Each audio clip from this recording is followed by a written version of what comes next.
시장 이야기 계속 한번 나눠보겠습니다. 본부장님, 오늘 시장은 한 줄 평으로 저희가 어떻게 바라보면 좋을까요? 일단 뭐 오늘 우리나라 증시 뭐 전체적으로 지금 수급의 공방이 굉장히 치열하게 좀 부딪히고 있거든요. 그래도 이제 미국보다는 혹은 이제 글로벌 시장보다는 나은 모습을 좀 보이고 있어서 저는 지난주와 마찬가지로 이번 주도 지수보다, 그러니까 숲보다는 나무 종목을 좀 봐야 될 때가 아닌가라고 좀 정리해 드리도록 하겠습니다.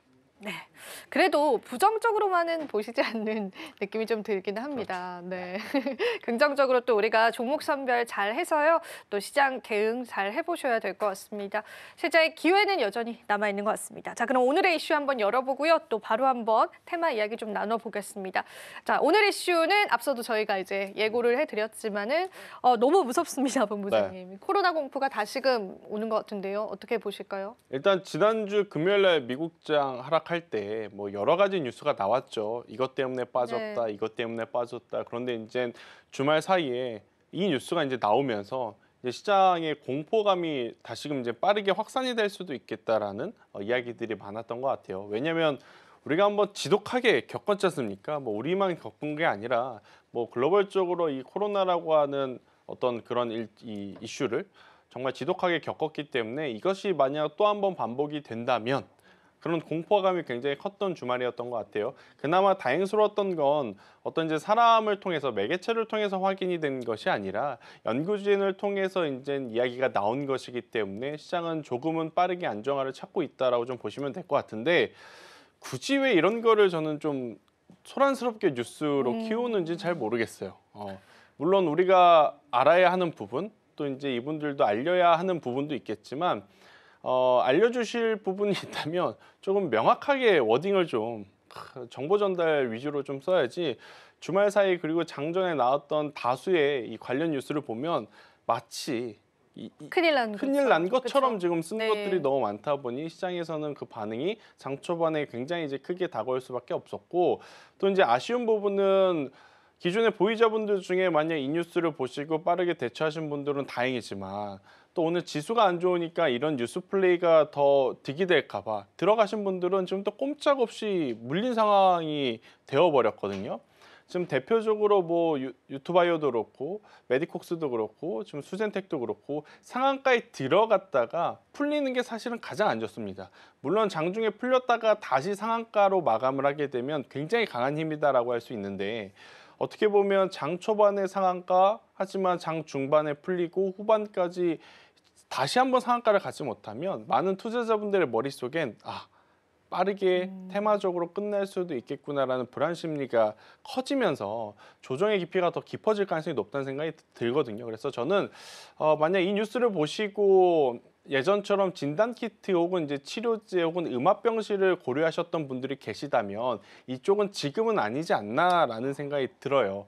대신에 과거 코로나 때를 좀 생각을 해보면 이런 일련의 어떤 이슈 때문에 반대로 수혜를 받았던 쪽이 있거든요. 미국 중에서는 가장 대표적인 게 뭐 진단키트라든지 백신을 만드는 쪽도 있겠지만 컨텐츠 관련주들이 그쵸. 가장 큰 수혜를 받았습니다. 넷플릭스 같은 넷플릭스가 것들, 그죠? 대표적인 네. 거죠. 왜냐하면 야외 활동을 하지 못하니 이제 집안에 계시면서 계속 이제 넷플릭스라든지 너튜브를 통해서 컨텐츠를 이제 돌려본다. 그래서 이제 가입자 수가 늘어날 가능성이 높다. 실제로 엄청나게 성장할 때였습니다. 그렇기 때문에 오히려 저는 이런 뉴스가 나온다라고 하면 저는 우리나라 컨텐츠주들이 한 번 더 움직일 가능성이 높고 컨텐츠주를 제가 좀 말씀드리고 싶은 이유는 뭐냐면 앞선 유치스 첫 뉴스 한한령 해제에 대한 기대감을 가지고 움직일 수 있는 쪽에서도 컨텐츠는 걸리기 시작을 하죠. 그렇기 때문에 이 뉴스가 아니더라도 가지고 좀 버틸 수 있는 명분과 모멘텀이 있는 쪽이 어디냐라고 하면 저는 컨텐츠 관련주가 아닌가라는 생각이 들어서 이런 뉴스에 컨텐츠 쪽을 좀 바라보시는 게 맞을 것 같고요. 대신에 넷플릭스가 그만큼 성장했으니까 우리나라 관련 기업들도 그만큼 성장을 할 수 있겠구나라고 하는 것은 욕심일 수는 있습니다. IP라고 합니다. 어떤 컨텐츠의 어떤 주인의 기준이 이 IP를 가지고 있느냐, IP를 가지고 있지 않느냐로 이제 나뉘는데 사실 다수의 이제 컨텐츠 제작사들이 예전에는 IP를 자체적으로 가지고 있었다면 요새는 넷플릭스가 IP를 좀 가져갔죠.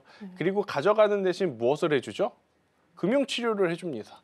그러니까 이 넷플릭스라든지 OTT의 전체적인 컨텐츠 단가를 보면 어마어마하게 높아요. 물론 이제 그 많은 금액들이 다 이제 출연료로 이제 지급이 되는 상황이겠죠. 아무튼 이러한 일련의 뭐 여러 가지 가능성이라든지 이슈몰이를 통해서 살아남을 쪽을 좀 선택을 해보면 저는 컨텐츠 관련주들이 가장 확률이 높지 않을까 싶어서 대표적으로는 스튜디오 드래곤 그리고 이제 컨텐츠리 중앙과 같은 과거에 이제 강했던 쪽을 한번 꼭 살피는 게 맞을 것 같고요.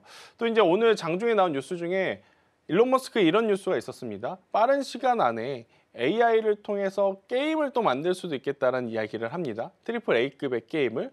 그럼 또 이 게임에 들어가는 기술 중에 특수효과 쪽도 당연히 같이 봐야 되기 때문에 스튜디오 드래곤 컨텐츠리 중앙은 전통적인 컨텐츠 제작 쪽 그리고 특수효과 하면 덱스터 많이 떠올리시죠?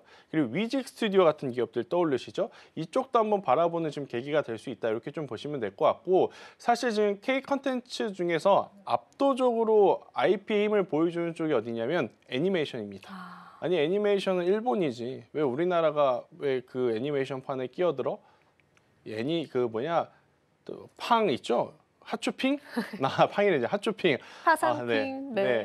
핫쇼핑과 같은 이 애니메이션들이 네. 진짜 엄청나게 지금 큰 인기를 구가하고 있는 상황이고 저도 저희 아기 때문에 지금 그거를 보기 싫어도 보는데 종류가 너무 많아요. 맞아요. 네, 애가 이제 카봇이라는 걸 넘어서 이제 다른 걸 이제 봤으면 좋겠나 싶었더니 또 이제 이쪽에 빠져가지고 소비를 또 촉진시키더라고요. 이제 그 기준으로 본다면 저는 쌈지엔터와 같은 각자의 어떤 스토리를 가지고 있는 기업들은 지금의 위치가 전혀 나쁘지 않다라는 의견을 한번 드려보도록 하겠습니다. 네, 좋습니다.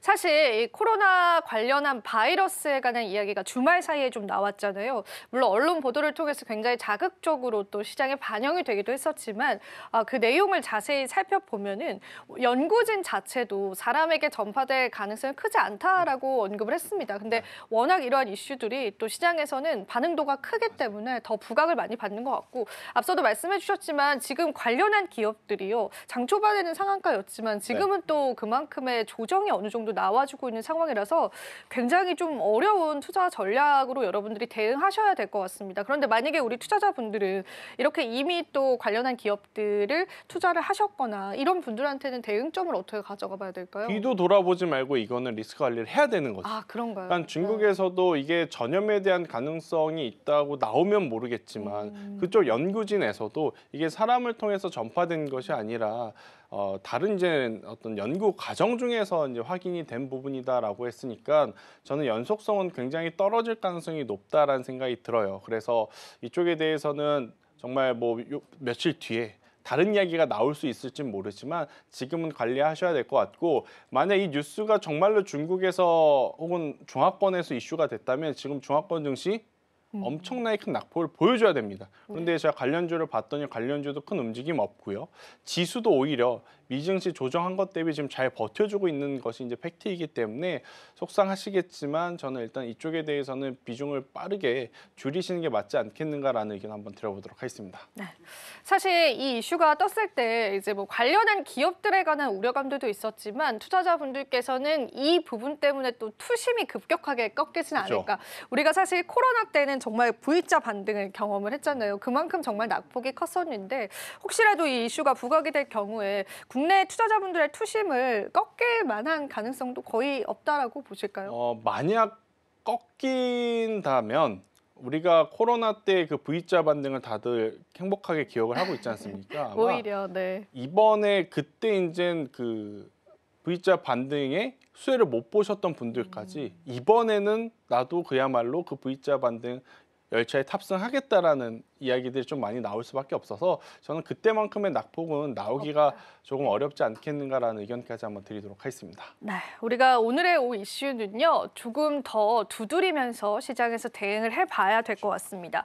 자, 그럼 본부장님 마지막으로 저희가 오후장 이제 전략 한마디만 짧게 들어보고요. 오늘 보내드려 보도록 할게요. 일단 수급의 변화가 나온 것은 우리가 인정을 해야 될 것 같습니다.